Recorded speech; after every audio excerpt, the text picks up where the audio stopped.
Have you ever found yourself standing in the middle of your living room, staring at piles of old knickknacks, dusty photo albums, and well-meaning stuff that seems to multiply when you're not looking? You know the feeling. It's that overwhelming sensation where you think, where do I even begin? Well, don't worry, you're not alone. Today, I'm going to share 4 decluttering secrets that professional organizers, yes, the ones who make their living turning chaos into calm, never tell seniors. I'm not talking about just making your house look pretty. No, no, no. A cluttered home isn't just about aesthetics. It's about safety, mental health, and your overall well-being, especially when it comes to our beloved seniors. These secrets, well, they can totally transform your space and give you that much-needed mental breathing room. So, buckle up, folks. By the end of this video, you're going to learn exactly how to clear out all that emotional and physical clutter and make your home a peaceful, manageable sanctuary. Trust me, it's going to be worth it. But first, let me take you on a little mental journey. Picture this, your grandmother, sitting on the edge of her floral couch, flipping through an old shoebox stuffed with faded postcards. Oh, the nostalgia. Some of them still smell like the perfume of a long-lost friend, and she runs her fingers over each one like they hold the key to her past. And you know what? They kind of do. These little mementos aren't just pieces of paper, they're treasures. They represent memories of trips, birthdays, people she's loved and lost. But here's the thing, if someone swoops in and suggests tossing those postcards out just to make some space, well, that's not organizing. That feels more like erasing history, right? I get it. I've seen it 1,000 times, seniors holding on to items not because they're useful, but because they're meaningful. And that's totally okay.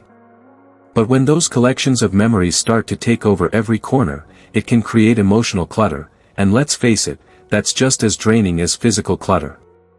So, here's the first insider secret I'm sharing today: create a memory box. Sounds simple, right? Choose a small, beautiful container, something special that feels like it belongs in the room, and fill it with those meaningful keepsakes. You don't have to let go of memories to create space for the present. The memories will be safely stored in their own little world, and you'll clear up some space without losing any of those precious moments. It's a win-win. Alright, moving on to secret number 2. You're probably thinking, decluttering sounds great, but where do I even begin? Well, here's the thing, decluttering doesn't have to be a marathon. In fact, it's actually way more effective when it's done in stages, and by stages, I mean small, manageable pieces. I know, you want to just dive in, but slow and steady wins the race here, my friend. Let me paint a picture for you. Imagine an elderly couple, let's call them Charles and Ruth. Their home is a beautiful mess. Shelves packed with dusty books, a collection of knickknacks from travels around the world, and oh, that garage. It's full of tools that haven't seen the light of day in decades.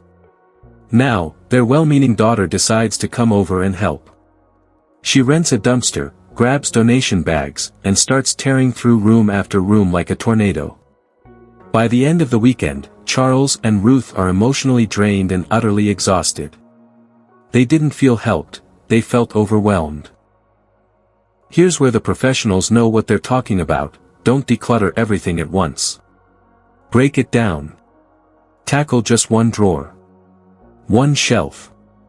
One corner of the room. It doesn't sound too bad, does it? Celebrate each little victory, and don't rush the process. The key to success here is routine, not rushing.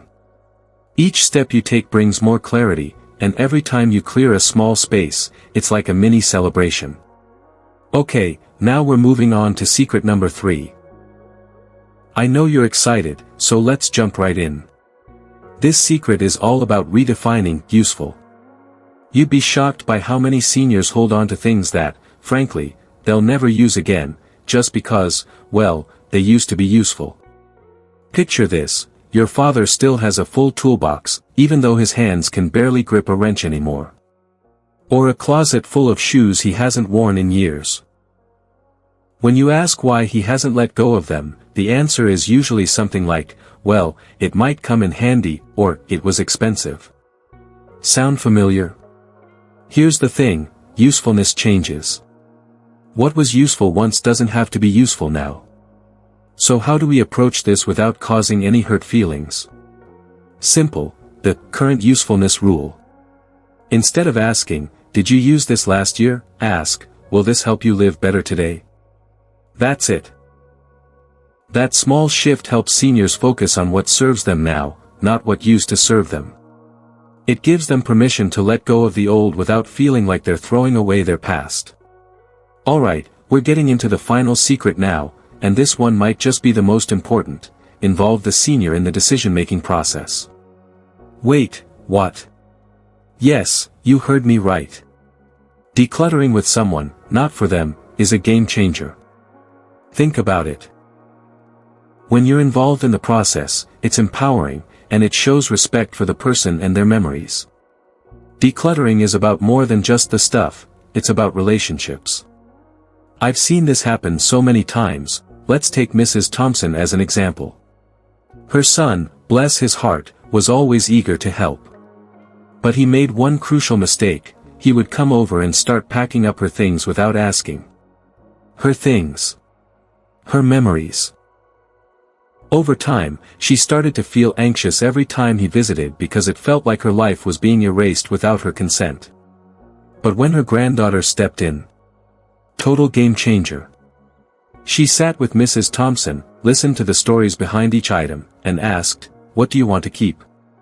They shared stories, laughed, even cried together. Suddenly, decluttering became a shared experience, a way to connect, not disconnect. So, here's the magic formula to remember. Involve the senior, make it a partnership. That's how you preserve dignity, build trust, and make the process more meaningful. Before we wrap up, let me share something I always recommend, especially if your loved one is dealing with health challenges. Fuel Your Healing: Diet and Mindset Solutions for Chronic Disease Recovery by Dr. Elizabeth Lopez. This book is a game changer for seniors. It's filled with anti-inflammatory meals that actually taste good and are easy to make. Not to mention, it tackles the mental side of healing, which is just as important as the physical side. Trust me, you'll love it. Alright, let's quickly recap these 4 life-changing decluttering secrets. Create a memory box to honor sentimental items without the clutter. Declutter in stages, small steps, big wins. Redefine what's useful today, not yesterday. Involve the senior in the process, because it's all about preserving memories together. Now, here's where I want to hear from you. Which of these secrets surprised you the most? Or maybe you've got your own decluttering tips to share. Drop a comment below. I love reading your stories, and you never know, your tip might just be exactly what someone else needs to hear. And if this video made you feel inspired, give it a thumbs up and hit that subscribe button so you never miss a video. I'm here to help you and your loved ones live your best life, one small, manageable step at a time. Thank you so much for being part of the Seniors Care family. I'll see you next time.